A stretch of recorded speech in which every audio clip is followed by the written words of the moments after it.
คือจังตำนานผ้าแดงนางไอโตไอสำเท้าพังทีหลงหักเจ้าไอคำคนดีบุญได้บ่มีวาสนาบ่ส่ง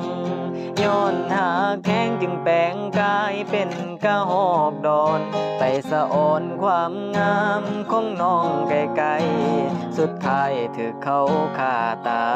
ยเหลือใจดีแม่นสิบมางเพจนเมืองล้มสลายก็บ่เหตุให้เจ้าฮักอายคือเก่า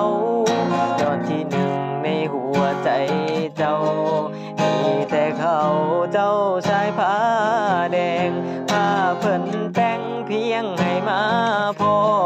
บุญบ่พอเลยได้แต่แย้งได้สำนีละเด้อคำแพงวาสนา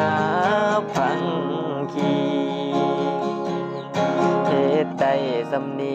เด้อคำแพงวาสนาพังคี